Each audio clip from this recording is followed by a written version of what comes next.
Por mais que todo o processo de conversão a Cristo possua algumas características comuns, as nossas conversões possuem estágios diferentes. Se você lembrar do seu processo de conversão, você pode recordar de alguma coisa que lhe marcou num primeiro momento. Para mim, por exemplo, foi o medo de morrer. Eu ali, aos meus 14 anos, comecei a ter alguma compreensão de que a morte chegaria a todos nós e eu comecei a ser tocado por isso.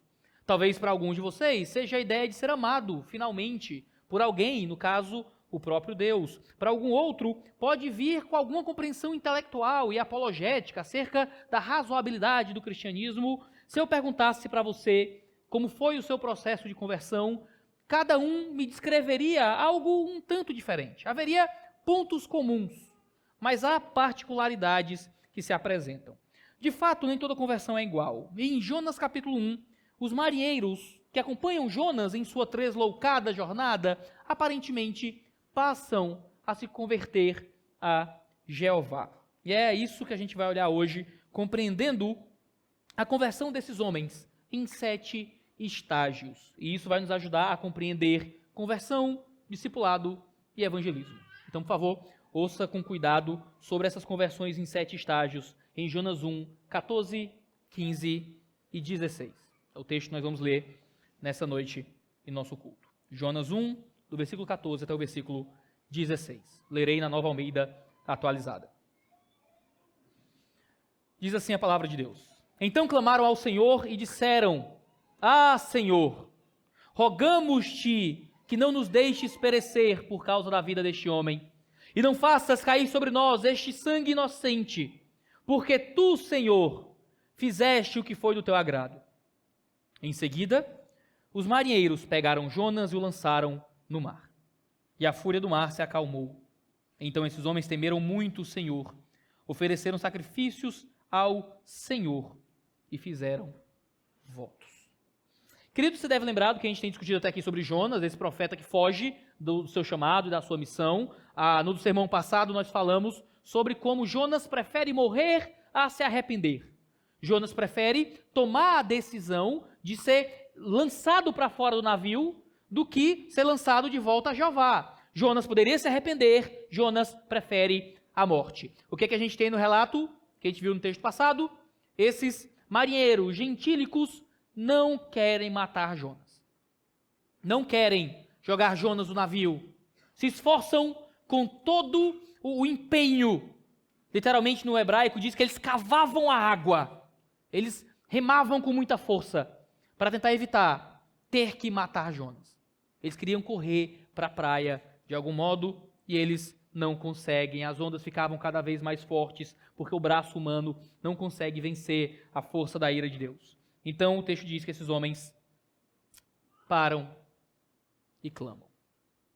A conversão desses homens se dá em um primeiro estágio em desistir do próprio esforço. Quando o texto diz, então clamaram ao Senhor, vem em contraponto a eles estarem remando. Ao invés de permanecerem obstinados, esses homens desistem. Eles desistem de remar. Eles desistem de usar a própria força para tentar escapar daquela manifestação da ira de Deus. Eles queriam salvar aquele homem pecador, Jonas, pelos esforços humanos. Eles tentaram, através da força do seu braço, através da diligência humana, fazer com que Jonas pudesse escapar da ira de Deus. Mas eles viram que isso era impossível, porque nenhum braço humano é mais forte do que a ira de um Deus que se levanta contra aquele que foge. Eles tinham medo de lançar Jonas no mar. Eles achavam que o Deus que estava buscando Jonas, então poderia buscá-los se eles cometessem algo errado. Mas eles entendem que os esforços de justiça própria, os esforços baseados na habilidade marítima, os esforços da habilidade com o remo nunca seriam o bastante para que eles fugissem daquela manifestação muito física e visível da ira de Deus. Stuart Olyott, um pregador britânico, diz que Deus ensina aos marinheiros que a sua ira não poderia ser aplacada por nada que eles fizessem. Eles descobrem que a força do braço e manusear aqueles remos em nada adiantaria diante da força da ira divina. Nem o braço mais forte, nem o remo mais firme poderia ultrapassar as muralhas marítimas da ira de Jeová. Eles param. de tentar encontrar salvação por si próprios. Entendem, aparentemente, que só podem ser salvos daquela situação se o próprio Jeová agisse em favor deles. Queridos, Charles Spurgeon, o famoso pregador batista, escreve que nenhuma palavra, em qualquer idioma, podia expressar a violência da ação sincera com a qual os pecadores despertos lutam e lutam para tentar obter vida eterna. Verdadeiramente, se o reino de Deus pudesse ser obtido no poder daqueles humanos, no poder daquele que quer, no poder daquele que corre, esses homens o possuiriam imediatamente. Uma vez, no entanto, que eles lutam de maneira ilícita, se esforçam com as próprias forças, a coroa da vitória nunca lhes será concedida. Eles podem acender o fogo, regozijar-se com suas faíscas, mas ainda assim o Senhor diria: de mim lhes sobrevirá isto, vocês se deitarão em tormentos. A aplicação de Spurgeon é que nós, como seus ouvintes, podemos continuar melhorando, podemos continuar progredindo, podemos continuar tentando resolver a nossa vida, procurar tentando fazer emendas presentes ou futuras. Nós nunca poderemos apagar pelo nosso próprio esforço a nossa antiga pontuação do pecado. Está lá, acumulando um catálogo negro dos nossos pecados, gravado como em bronze eterno. O registro sombrio sempre vai permanecer inalterado diante de Deus, não importam quais sejam as nossas ações. Não importa qual seja a força do nosso braço. Cuidado, diz Spurgeon então, ao pensar que você está conseguindo levar o teu navio para a terra seca. Você não está. Se a tua vida com Deus depende da tua capacidade de levar o teu navio de fé para um porto seguro, querido, você já fracassou na intenção. É impossível que pelas nossas próprias forças nós possamos aplacar a ira divina. Esses homens entenderam isso muito bem, ao não conseguir vencer aquela manifestação visível da ira divina. Queridos, a ira humana é uma ira que constantemente a gente consegue contornar. A gente consegue aplacar de alguma forma. Você marcou o rachinha sexta-noite, depois do encontro de homens, mas você deixou uma promessa em casa: amor, vou jogar só 2. Antes da meia-noite eu estou em casa. E você se empolga, você vai para o racha do pós-racha, que não tem mais nem juiz, tem mais nem jogador, não tem chuteira, está chovendo, e está ali, 15:1, o dono querendo fechar, e tu está indo embora. Aí no caminho você percebe que você vai enfrentar as altas ondas da ira humana. E você começa a pensar nas formas de tentar aplacar aquela ira. E você começa a imaginar qual mensagem você vai mandar, você já está tarde da noite, não tem nem como passar para comprar um bombom, e você começa a imaginar ali qual é a compensação que você vai oferecer para sua esposa, está ali esperando até tarde para poder abrir a porta, e você já vai esboçando ali no zap: amor, estou saindo agora, amanhã a gente pode tentar ir almoçar na sua mãe, né, que você queria ir e tal, e você vai pensando nas compensações que você pode dar. Seu chefe fica chateado porque você fez algo errado no trabalho e você tenta compensar de alguma forma, você ofende um amigo, você bate o carro, e do outro lado sai alguém furioso, e você então se levanta e como cristão tenta já apaziguar aquele outro: não, calma aí, não precisa disso, vamos resolver, está tudo bem. A ira humana é uma ira apaziguável, contornável, compensável, explicável. Queridos, a ira divina nunca vai ser contornada com as nossas compensações. Nunca vai ser contornada com as nossas desculpas. Nunca vai ser contornada com as nossas tentativas de achar alguma forma de explicar aquilo que causou a ira de Deus. Não importa que mensagem você mande. Não importa quantos devocionais você queira dar para compensar. Não importa quantas boas obras, quantas ofertas. Nada que você faça por você mesmo é capaz de aplacar a ira justa de Deus sobre você. Quanto mais você rema e rema em busca da sua própria salvação, mais você sofre e mais você se encontra em uma tempestade cada vez mais alta. Novamente é Spurgeon quem escreve: a dor da alma continuará a aumentar enquanto você confiar nos seus próprios esforços de escapar da ira divina. Esses homens só ficavam mais atormentados, com mais medo, vendo ondas cada vez mais altas, como naqueles desenhos infantis, em que alguém cai numa areia movediça, e a gente aprendeu, baseado na grande lição do Cartoon Network, que quanto mais você se mexe na areia movediça, mais você afunda.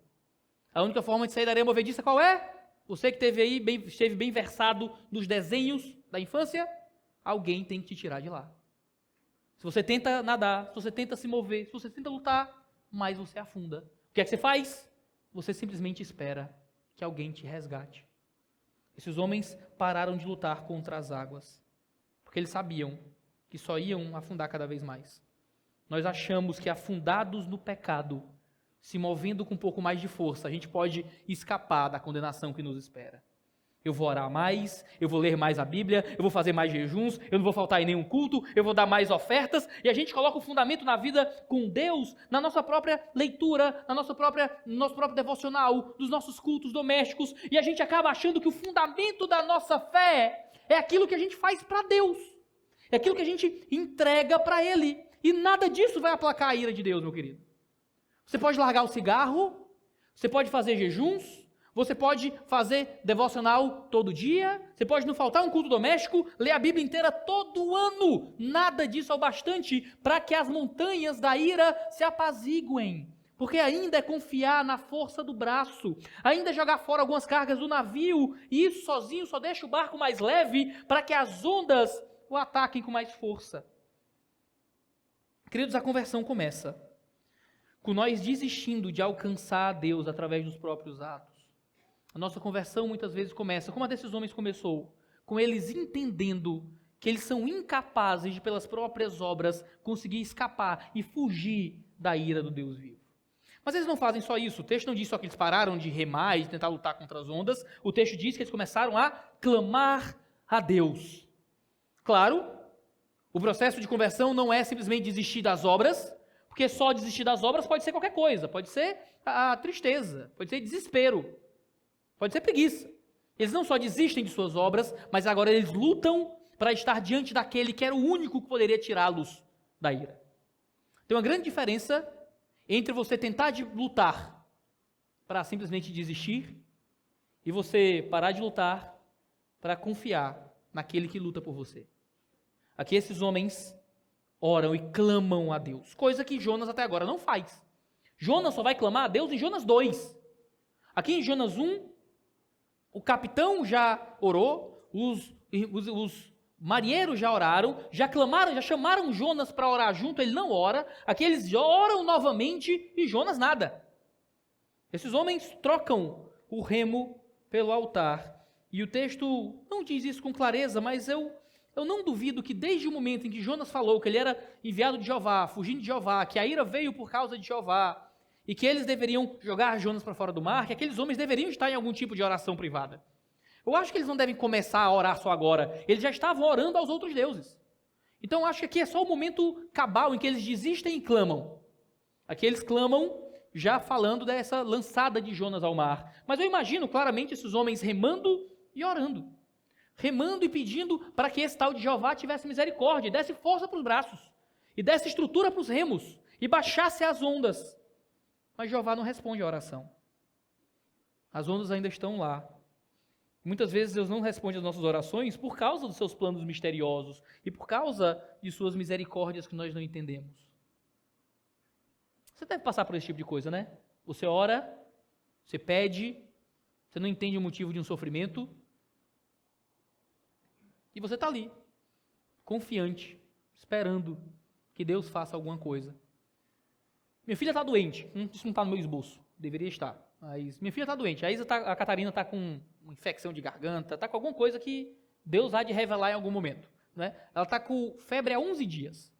Ela toma um remédio, baixa um pouquinho, volta. Toma, baixa um pouquinho, volta. Aí, quando sair aqui acabar o culto, infelizmente eu não vou comer com vocês, que eu vou simplesmente sair correndo para pegar minha filha e ir mais uma vez, pela 6ª vez em 11 dias para o hospital. Né? Aí hoje eu estava conversando com a Isa e a gente falando sobre oração, sobre a gente estar pedindo a Deus, sobre Deus curar a Catarina. E minha filha está com febre há 11 dias. E a gente está orando. Eu sou crente, minha mulher é crente.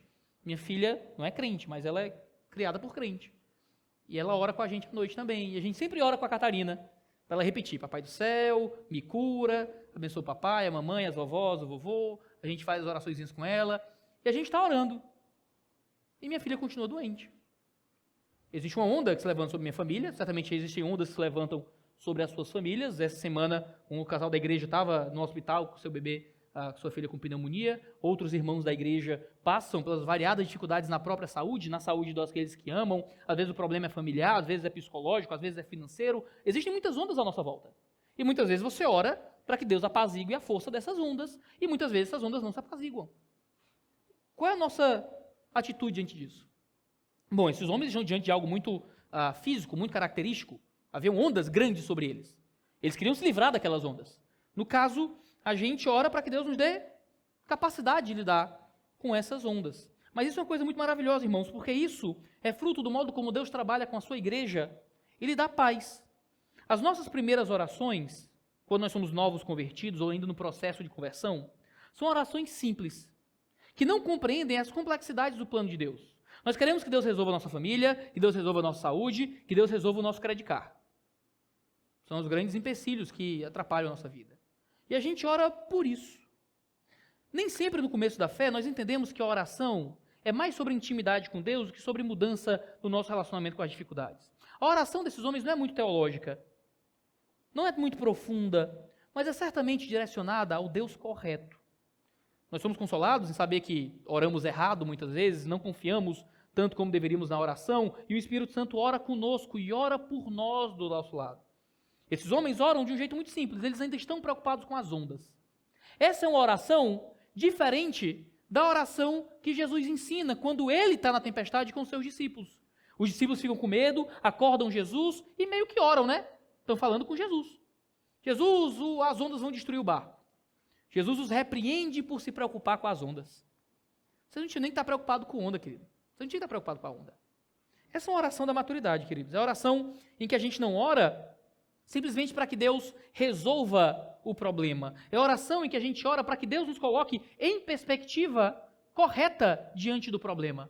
Em que não simplesmente a gente ore para que Deus cure os nossos amados, mas para que a gente ore para que Deus nos dê paz e tranquilidade na doença dos nossos amados. A oração da maturidade é a oração para que você consiga perceber os elementos que te dão paz durante as ondas altas. Às vezes a oração do novo convertido, a oração de quem está entrando na fé, é a oração de tentar se livrar das ondas altas. Não é a oração mais madura possível, mas é uma oração correta e justa. E é muitas vezes a oração boa do novo convertido que a gente nem sempre respeita. E o novo convertido está preocupado, está orando para que Deus me ajude. E a gente está dizendo, que é isso, irmão? Você não tem que se preocupar com as ondas, não. Você não tem que estar com medo, não. Você não tem que estar com medo sobre sua família, sobre sua saúde ou sobre o seu crediário. Sabe, você tem que colocar as coisas em perspectiva. Mas veja, as orações mais simples, dos homens mais simples, são orações que Deus também ouve, que Deus também olha com cuidado. A minha filha ainda não sabe conjugar verbos irregulares, certo? Então a Catarina fala, eu vou pegar, eu vou fazer, eu vou andar, eu vou ir.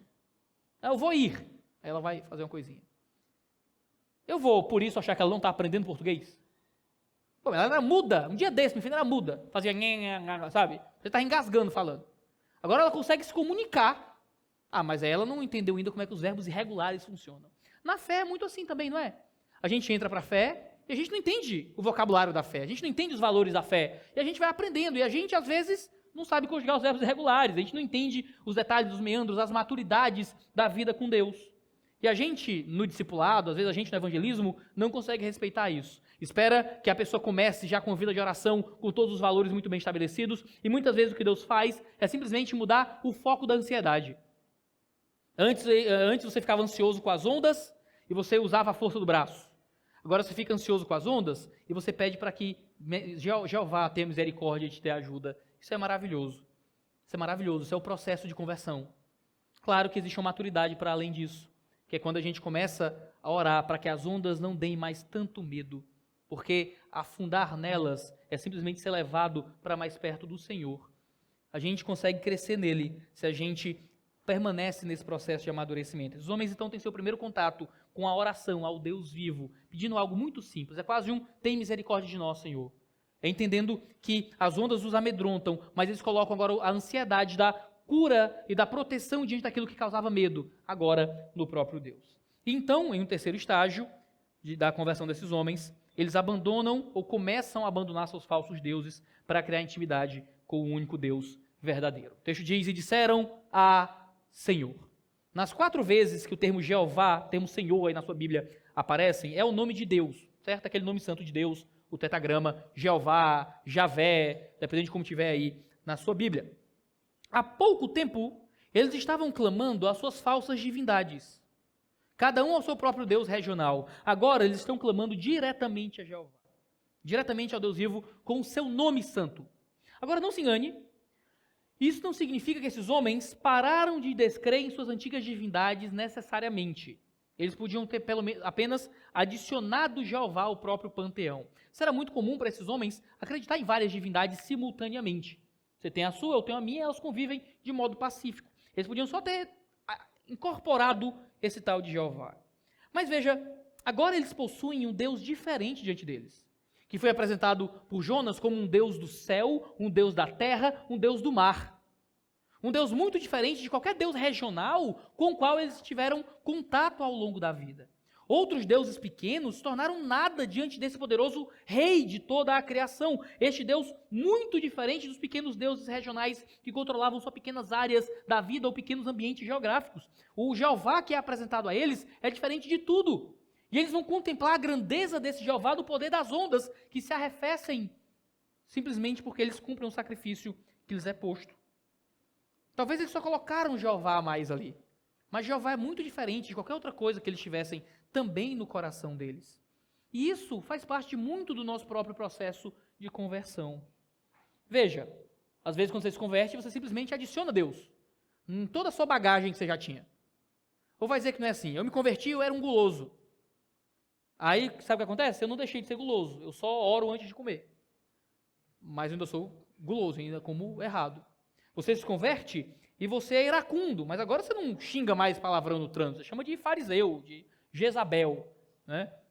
Você continua ganancioso, mas agora você dá ofertas com o coração às vezes meio duro na igreja. O processo nem sempre é o processo de você tirar o mal. Às vezes o processo é só de adicionar o bem. E há nesse processo de conversão uma luta interior de estar vencendo e usando essa adição do bem como uma forma de expurgar o mal. Eu lembro da primeira coisa que eu falei quando eu saí de uma igreja. Eu tinha 14 anos, eu fui para um culto no domingo. O pastor perguntou quem queria Jesus, eu levantei a mão sem entender o que significava isso. Ele me chamou na frente, eu achei que ele ia me dar uma bronca. Aí ele disse, nossos novos irmãos aqui, membros da família da fé. Entendi que tinha virado crente naquele momento. Eu já meio que queria virar crente mesmo. Pronto. Era um domingo, terminou o culto, era na minha rua. Eu fui, estavam meus amigos da rua, assim, sentados, batendo papo. Aí eu cheguei, eu lembro a primeira coisa que eu falei. Eu disse, ei, seu, aí falei um palavrão lá. Ei, seu, palavrão. Virei crente. Né? A primeira coisa que eu falei quando saí da igreja. Eu não excluí nada, eu só adicionei uma coisa a mais. Né? Nada saiu, só alguma coisa entrou. Só que por que alguma coisa entrou? Mudou algo naquilo que já estava lá. E eu disse, quando eu falei, aí na hora que eu falei, eu parei e disse, ei, mano. Aí eu falei alto, ei, mano, crente não xinga não, né? Aí o cara disse, mas eu acho que não. Eu disse, vixe, vou parar, ó. Aí pronto, aí parei. Há um processo em que quando você tem um primeiro contato, às vezes ingênuo, com o que é a fé, e você adiciona coisas. E você está lidando com as coisas, tentando resolver as coisas. Quando a gente está caminhando em direção ao penhasco, e a gente chega na beira do penhasco, às vezes o que Deus faz na conversão é só nos mudar de rota. Eu estava aqui na beira do penhasco para cair, e o que Deus faz é me virar para trás. Agora, quando eu andar, eu vou para longe do penhasco. Mas no momento em que eu giro, eu ainda estou na mesma posição. Às vezes eu tenho ainda os mesmos hábitos, as mesmas vontades, os mesmos medos, as mesmas ansiedades, os mesmos valores, o mesmo vocabulário.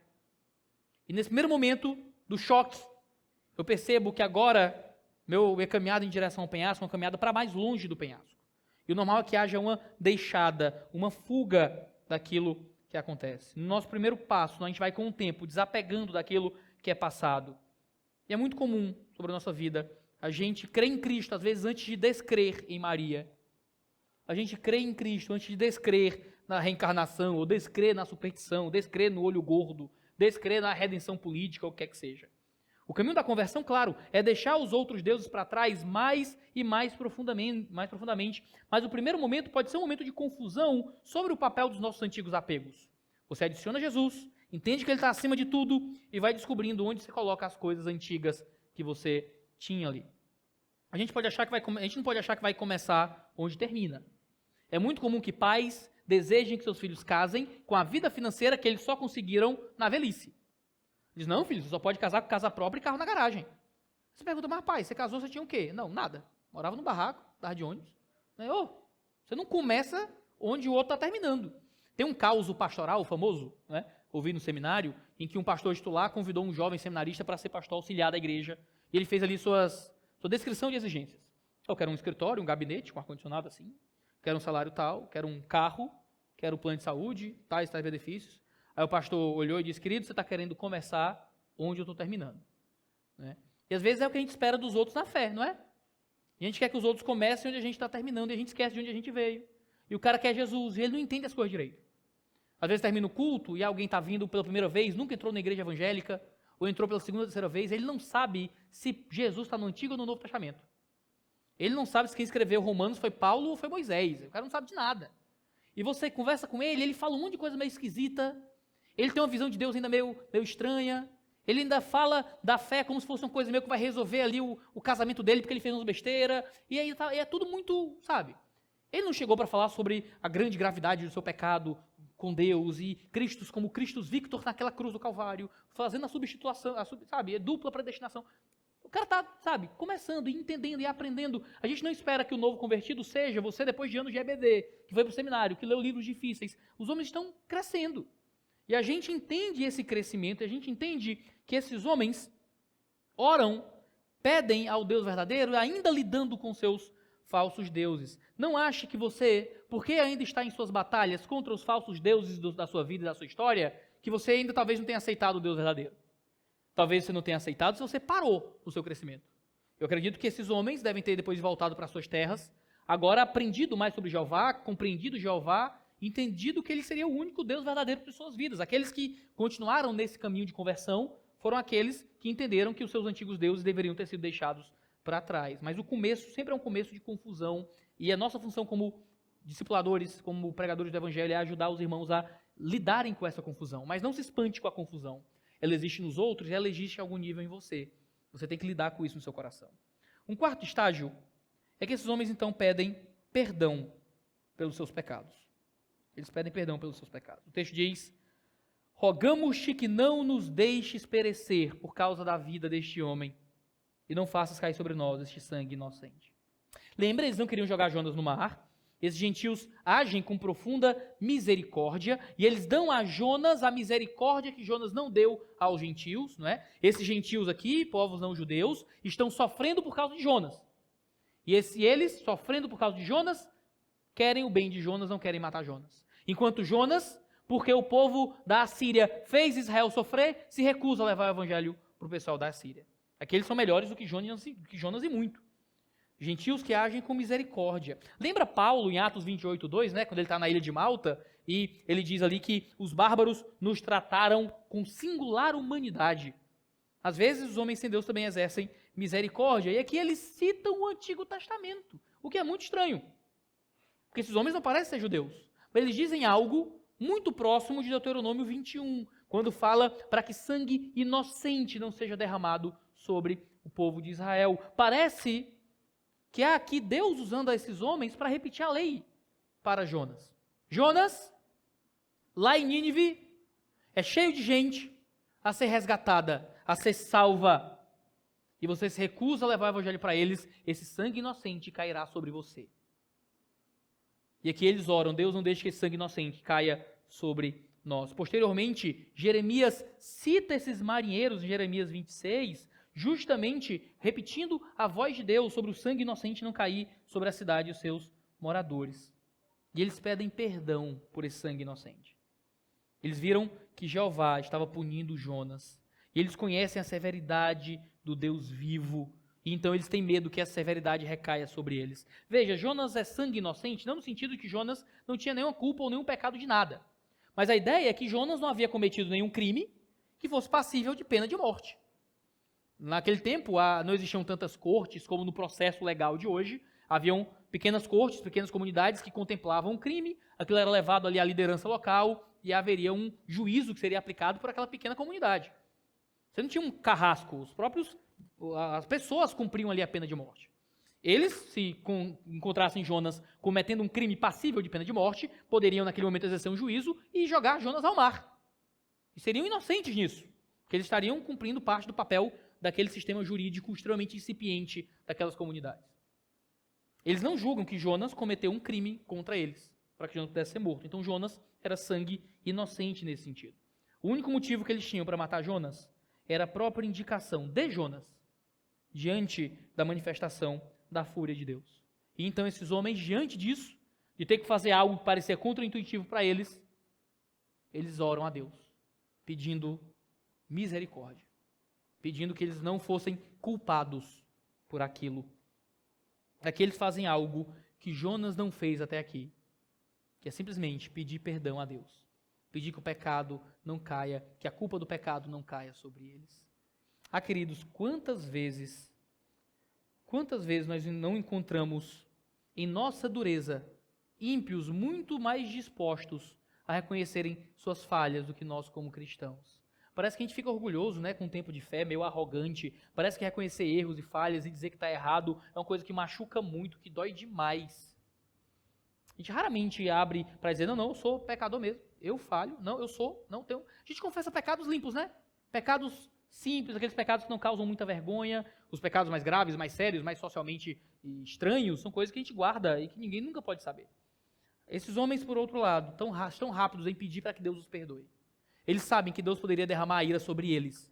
Eles procuram a Deus.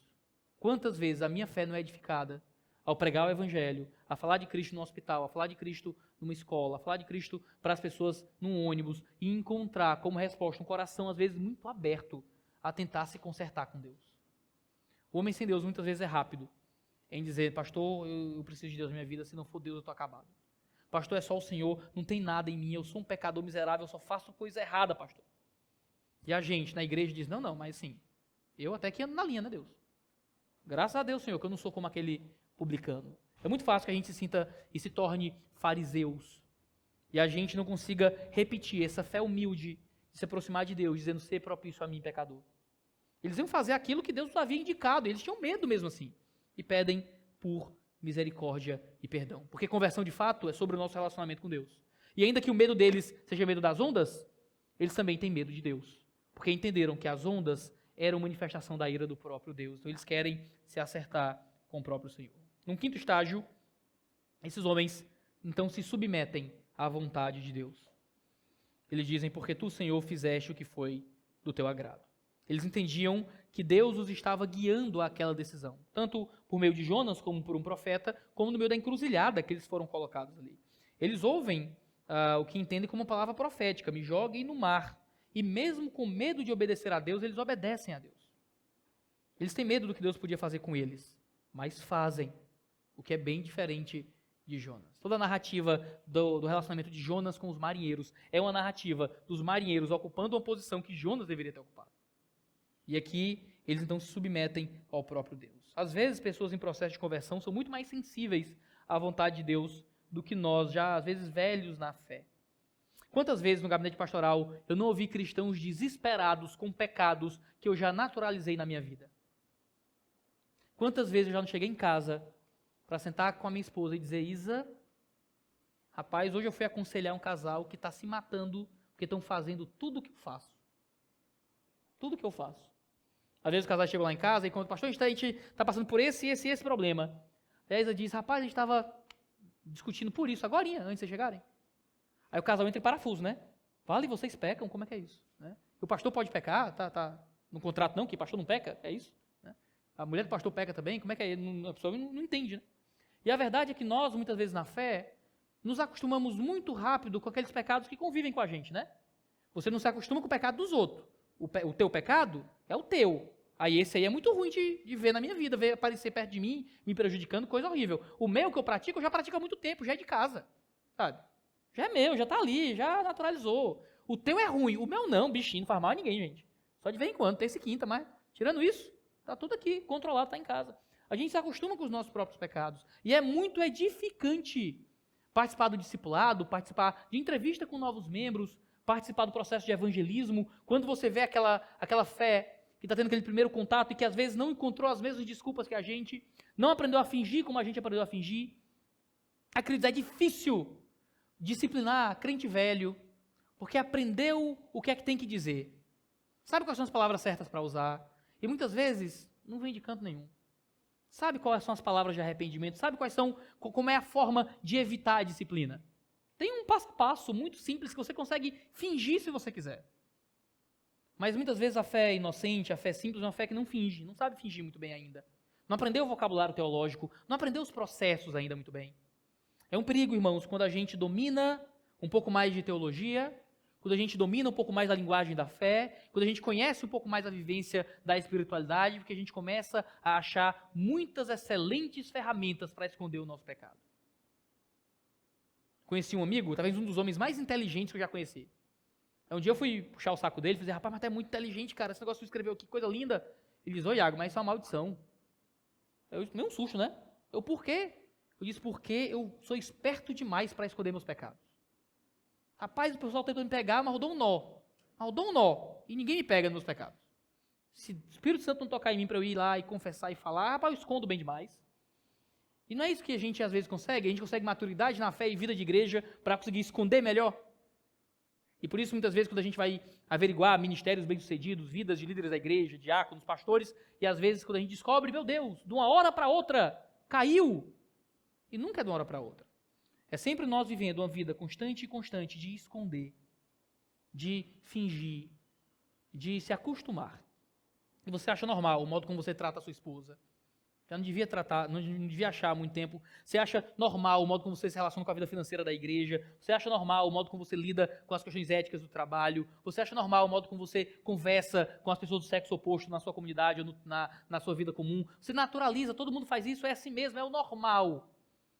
E muitas vezes o que Deus usa para lembrar para a gente que não é normal é a fé genuína de pessoas que começaram a chegar no cristianismo. Eu sou muito edificado pelos aconselhamentos que eu dou, pelos discipulados que eu me envolvo. Eu sei que muitos de vocês também o são ao fazerem isso, porque você começa a ver o que Deus está fazendo na vida de outra pessoa. Aconselhar casais melhorou muito o meu casamento. Melhorou muito o meu próprio casamento. Porque às vezes eu percebo onde é que eu tenho errado e o que é que o meu pecado pode fazer na vida de outras pessoas, às vezes. E me lembra de redobrar a guarda muitas vezes. Me lembra de que eu preciso cuidar da minha própria vida com Deus, da minha própria vida com a igreja, vendo o modo como corações ficam abertos de modo efusivo, às vezes com muito mais alegria nas coisas da fé do que eu. E às vezes nós somos renovados pelos novos convertidos. Criança alegra a casa, ouvi muito isso. Criança alegra a casa. Queridos, novos convertidos numa igreja também. Pessoas que vêm para a fé e que estão aprendendo os fundamentos. E você precisa lembrar os fundamentos que você esqueceu. E você começa a ensinar. E você começa a falar de coisas que você devia aplicar para o seu coração e faz tempo que você não aplica. E você acaba edificado também. Porque quando novas pessoas se convertem, você tem uma fé mais explícita, mais clara, uma vontade de cumprir aquilo que Deus deseja. E isso é bênção para a gente como igreja. Em sexto estágio, esses homens então querem e precisam escapar da ira divina e conseguem isso através do sacrifício de alguém.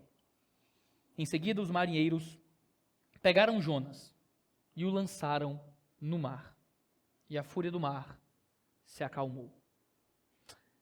Queridos, esses homens tentaram cavar as águas, remar e tentar fugir da ira, mas a ira só foi aplacada quando um homem, foi sacrificado para que a ira de Deus se apaziguasse. A metáfora, aqui a ilustração, o paralelo é bem óbvio. O mundo, no caso, é o nosso mar tempestuoso por causa do pecado de Adão, mas não é Adão que é lançado no mar. Jesus é o nosso Jonas, o único que pode acalmar a tempestade e que morre por cada um de nós. O próprio Cristo diz isso nos evangelhos quando fala do sinal de Jonas. Jonas é o único profeta com o qual Jesus se compara em todos os evangelhos.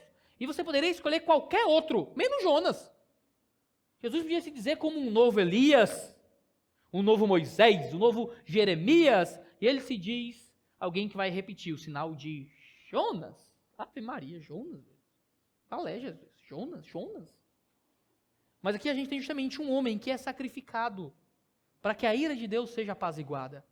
Existe uma correlação clara em que a gente tenta com os nossos remos apaziguar a ira de Deus e fugir da condenação divina, fazendo o que é certo, fazendo o que é bom, sendo bonzinho, dando dinheiro. Meu irmão, sabe quem mais oferta para a caridade no mundo? Para a obra missionária? Às vezes é gente com a consciência pesada, que usa os recursos para tentar apaziguar a ira de Deus, infelizmente. Conheci muitos homens profundamente profanos que doavam generosamente e tentavam com isso compensar um sacrifício que nunca recaiu salvadoramente sobre eles. Diferente, no entanto, dos marinheiros, nós também somos culpados da tempestade do nosso mar. Esses marinheiros eram inocentes, mas a tempestade que está à nossa volta também é culpa nossa. Nós também merecemos ser punidos e lançados no mar para a morte.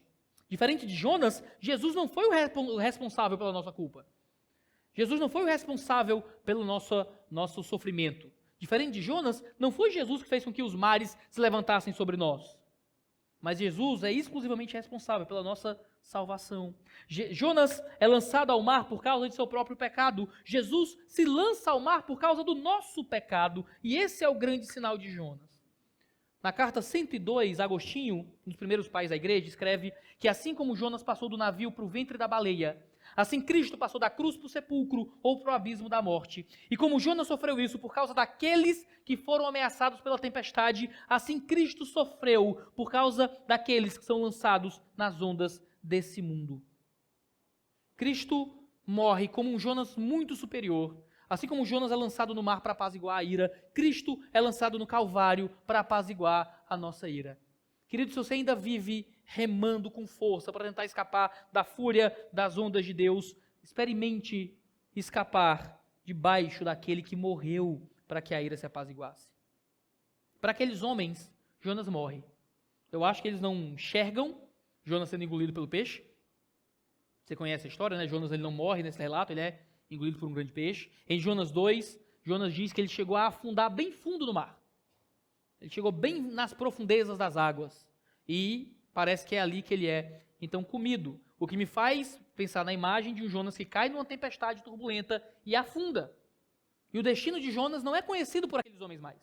Para eles, Jonas morreu. E eles entendem que só poderiam escapar da ira de Deus através do sacrifício daquele homem. No hebraico, há uma correlação interessante aqui entre a ira de Deus e a ira do mar. Literalmente, eles falam que a raiva do mar, então, passou. Que a ira do mar passou, que o ódio do mar passou.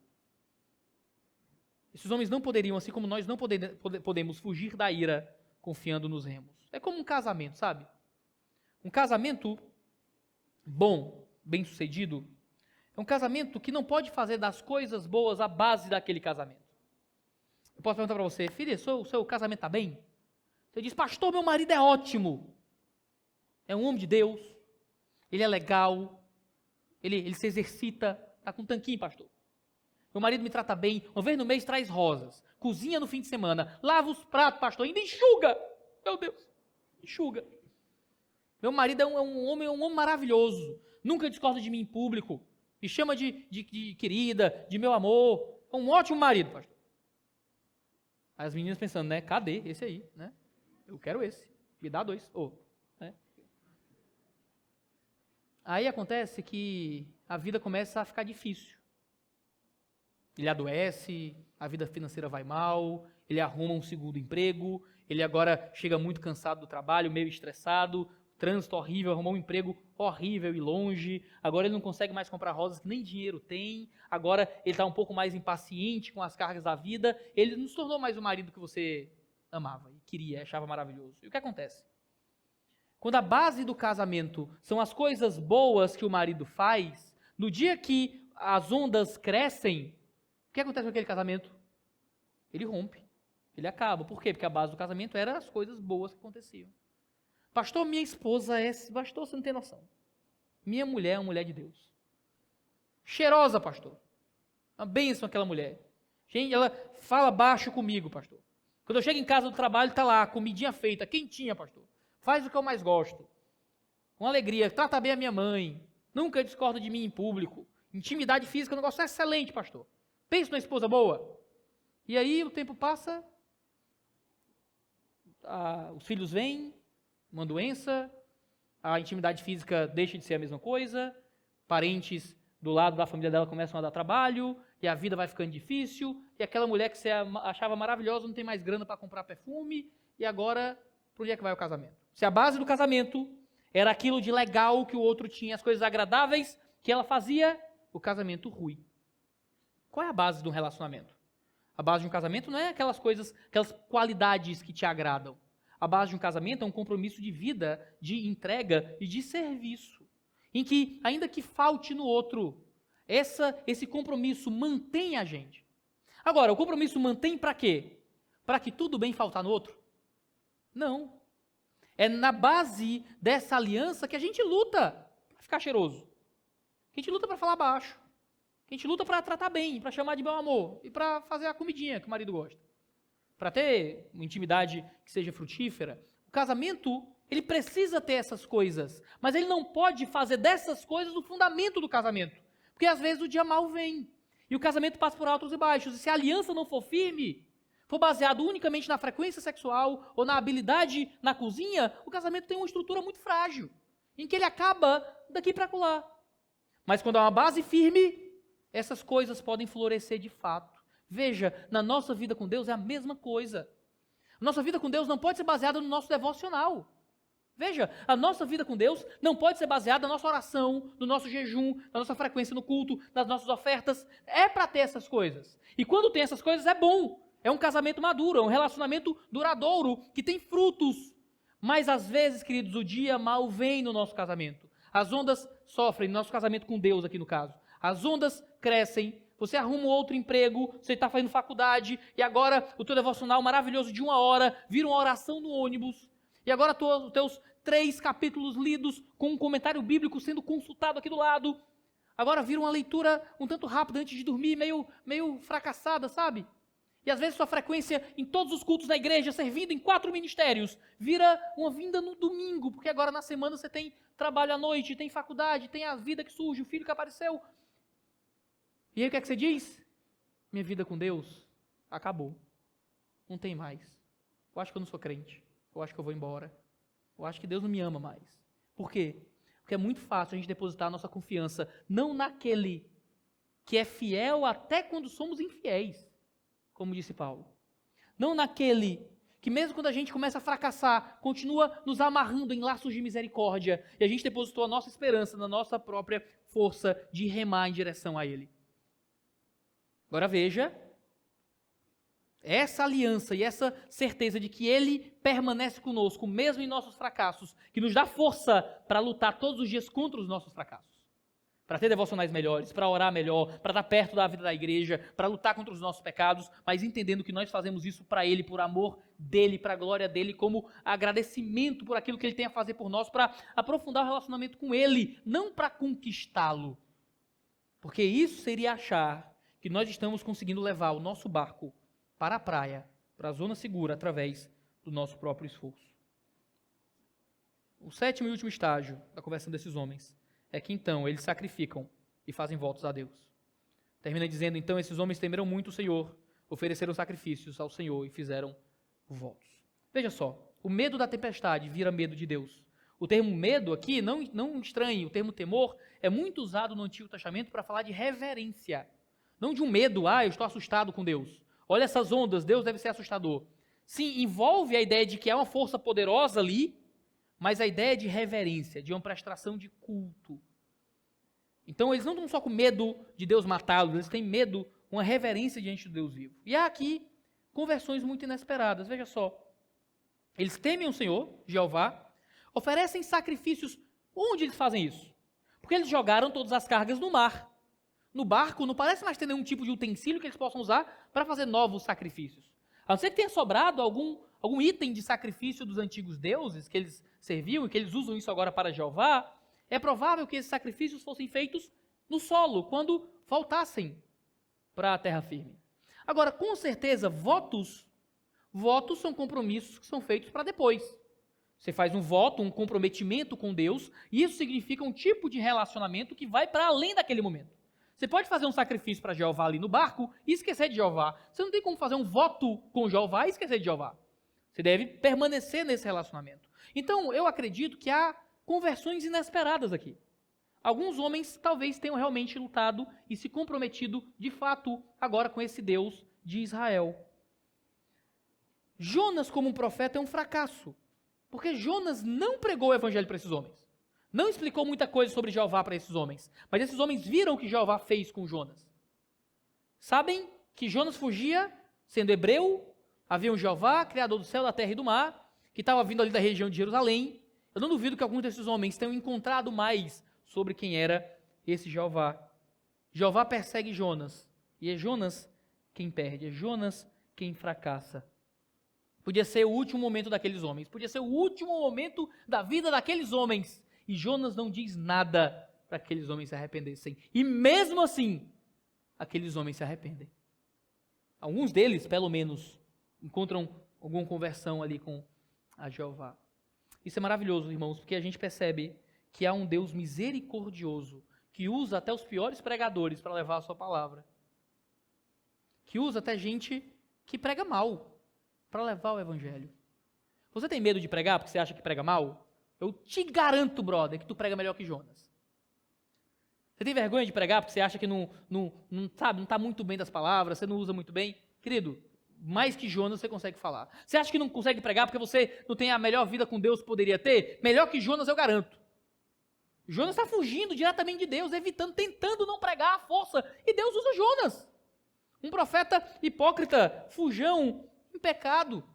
Deus pode usar você, meu querido, se você falar. Deus usou Jonas até sem ele querer falar. É maravilhoso que temos um Deus que usa até um pouquinho de pregação para que você seja salvo. Veja, eu me converti em uma igreja que pouco pregava o evangelho. Eu ia para os cultos, eu ouvia sobre prosperidade, eu ouvia sobre cura divina, eu ouvia sobre Deus querer que eu fosse rico, eu ouvia sobre profetizar minha vitória, mas ainda existia aqui e acolá algo sobre a obra de Jesus o bastante para que eu cresça e me convertesse. Eu considero o local onde eu vim uma seita. Aquilo ali é uma seita, não é uma igreja de verdade.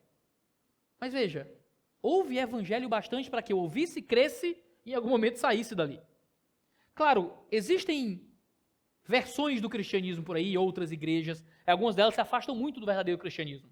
Nós não consideramos os membros como irmãos, nós não consideramos como uma igreja parceira ou amiga, mas ainda assim Deus pode, pela sua misericórdia, salvar alguém ali dentro.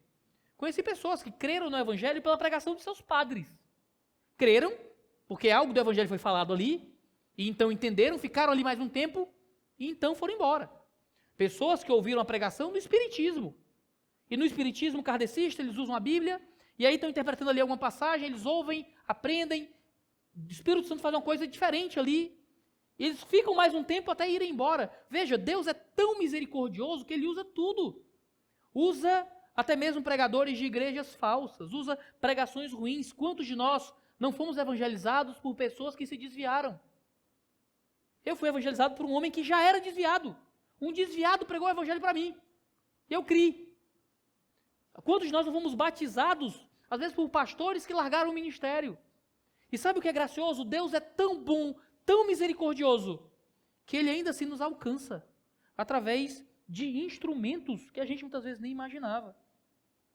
A gente tem que ter graça, irmãos, sermos cuidadosos com aqueles que são membros de falsas igrejas até, orando e pedindo para que, de forma misericordiosa, Deus haja na vida dessas pessoas. Aqui você tinha homens que poderiam estar no fim de suas vidas. E Jonas estava ali como um profeta e Jonas não pregou. Jonas só fugiu. Jonas só pecou. E ainda assim Deus usou Jonas um pouquinho para que a verdade chegasse para aqueles homens. Eu quero motivar você a pregar o evangelho. Eu quero motivar você a falar de Cristo. Porque ainda que você se sinta fraco, pequeno, inútil, eu sou incapaz, não sei falar direito, não sei explicar direito, estou cheio de coisa errada na minha vida para resolver, abra a boca e fale do evangelho. Há um Deus misericordioso que pode usar você para alcançar pessoas, até mesmo nos momentos mais extremos e mais difíceis. Permitam-me encerrar com uma pequena história. Tem um livrinho muito interessante, quem me lembrou dessa história foi o Anderson. O Anderson me mandou essa mensagem, lembra da história tal? Acho que tem tudo a ver com Jonas, eu não lembrava. Eu disse, cara, eu vou usar em algum sermão essa história. E é de um pequeno livro, esse livro é citado pelo Mark Dever, naquele livrinho O Evangelho e a Evangelização Pessoal, mas o livro original em inglês você consegue comprar para Kindle. Eu não vou dar o nome porque é spoiler, eu digo o nome do livro já já. Mas o livro conta a história de um homem chamado John Harper.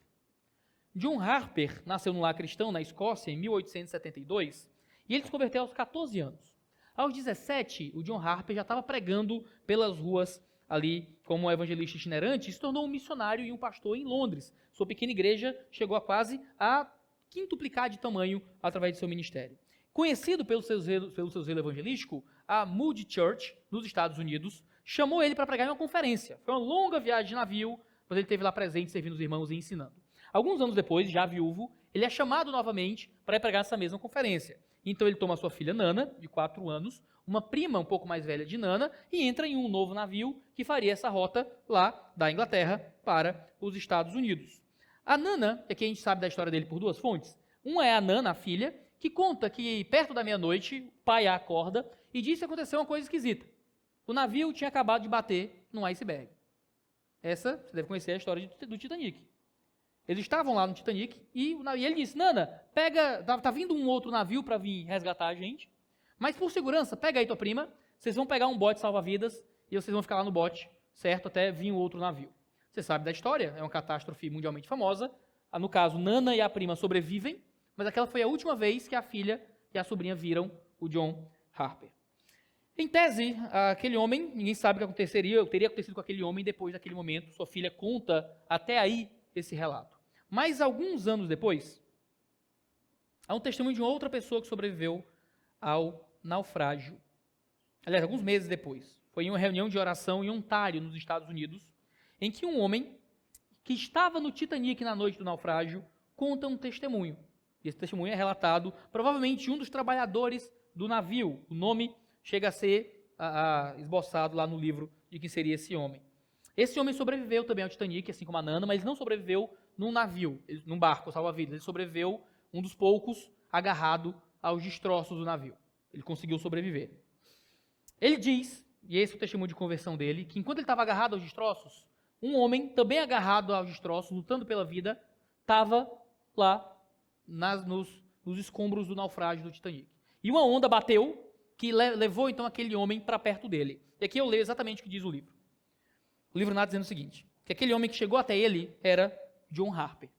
E esse é o testemunho de conversão desse jovem escocês. Ele diz que o Harper, também lutando na água, gritou, "Você é salvo!" Esse foi o homem do homem, esse foi o grito do homem, lutando para sobreviver ali no naufrágio. E aquele homem ali, que estava contando agora, naquele momento, o testemunho de conversão, disse, "Não." Harper então gritou as palavras da Bíblia, "Crê no Senhor Jesus Cristo e será salvo." Antes de responder, então, uma onda bateu e aqueles homens se separaram. Alguns minutos depois, uma outra onda leva novamente John Harper para perto daquele homem, na torrente que os aproxima. E mais uma vez, John Harper, já moribundo, grita, "Você é salvo!" E novamente o homem responde, "Não." E Harper repetiu as palavras de Atos 16:31. "Crê no Senhor Jesus e será salvo." Aquele homem conta que, já desprovido de força, o Harper se solta e afunda naquilo que seria a sua sepultura. Aquele homem, então, estava se apresentando àquela igreja em seu testemunho como o último convertido de John Harper. Ele ouviu a pregação daquele homem nos destroços de um naufrágio e creu. É uma história real, não uma historieta, com testemunhas e um livro com registro histórico sobre isso. Queridos, seremos todos em algum momento jogados no mar da vida. Haverão momentos extremos, difíceis, complicados, e a pergunta que nós temos que fazer para nós é quem nós seremos na noite do naufrágio. Se nós seremos John Harper ou se nós seremos Jonas. Eu tenho certeza que John Harper não aprendeu a ser um missionário naquela noite no naufrágio. Ele já era um homem de coração e de ímpeto evangelístico. O que nós precisamos, queridos, é nos preparar para o dia mau. Haverá um dia em que as coisas serão difíceis e nós seremos colocados por Deus em oposição de, no nosso momento de dificuldade, levar o evangelho para outras pessoas. Jonas não fez isso. Jonas não estava muito preocupado com aqueles homens que pereciam à sua volta. Mas John Harper foi um testemunho maravilhoso de um evangelista que levou a mensagem de Cristo até seu último momento. Eu já contei essa história aqui, encerro com ela. O meu amigo pastor Isaac Sixu, lá de São Paulo, o pai pegou Covid, a mãe pegou Covid, isso há 1 ano atrás. E quando a mãe desce para a UTI, o pai desce para a UTI, o pai morre, ele vai e prega no velório do pai, volta para casa, nasce sua bebê, cerca de 1 semana depois, e então, dá mais uns 4 ou 5 dias, a mãe dele morre. Perdeu a mãe, perdeu o pai, intervalo quase de 1 semana, seu bebê nasce naquele momento, a Antonella, e ali, dá um tempinho, ele pega Covid, dá algum tempo, seu bebê ainda com 1 mês, ele vai para o hospital e vai também para a UTI. Aí você imagina, não é, o estado psicológico. 80% de quem ia para ser entubado naquele tempo não sobrevivia. E ele conta, eu nunca vou esquecer, para mim, uma das coisas mais fortes que eu já ouvi alguém me dizer. Ele contou para mim e para Isa, a gente estava na casa dele comendo, depois de um ano, ele sobreviveu, dele dizendo que quando o médico disse que ele ia ter que ser entubado, ele pediu 20 minutos. E ele disse, doutor, eu sou pastor há anos, eu faço doutorado em teologia e ninguém nunca me ensinou a morrer. Você me dá 20 minutos para eu aprender a morrer? O médico ficou assim e tal, e tinha uma pessoa que seria entubada junto com ele. Ao final ali, que ele fez os acertos, fez algumas ligações, uns videochamadas, deixou a vida ali mais ou menos em ordem para poder partir. Ele vai para a UTI e tem a colega dele de quarto que ia para a UTI também, e ele diz, fulana, você sabe para onde você vai depois daqui? Não, vou ser entubada e tal. Não, mas se você morrer, você vai encontrar o quê depois? Ele disse, eu não sei.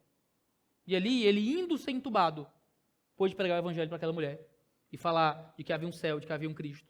Ele é entubado, ele abre os olhos, um mês, 40 dias depois, não lembro. E depois de um tempo que ele acorda, a primeira coisa que ele pergunta é, cadê a moça que foi entubada comigo? O médico diz, infelizmente, ela faleceu. Mas aquela mulher indo para o caminho do seu entubamento, que seria a sua morte, pôde ouvir, no último momento, de um homem que estava para ser entubado, que provavelmente morreria, estava até convicto de que morreria, a pregação que pode, quem sabe, ter salvo a sua eternidade.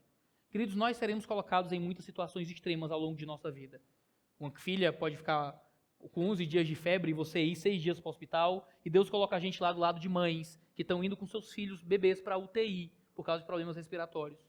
E Deus dá a oportunidade de pregar o evangelho, de servir, de falar do nome de Deus.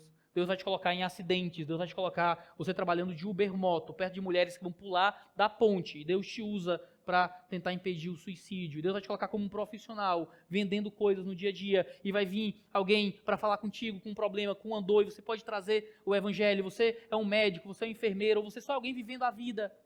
E vivendo a vida é colocado diante de dores das mais variadas e de ondas que se levantam sobre todo mundo. E se você só olhar para a sua dor, você às vezes não consegue entender que você tem a cura para a única dor que importa, que é a dor da alma, que é a dor do relacionamento com Deus. E a gente pode ser usado por Ele para levarmos a mensagem do Evangelho nos momentos mais extremos.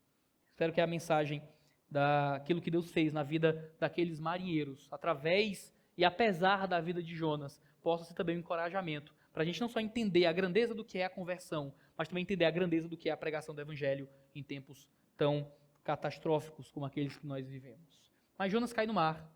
Sabemos o que acontece depois disso. Entramos em Jonas capítulo 2. E é isso que a gente vai discutir, se Deus quiser, domingo que vem.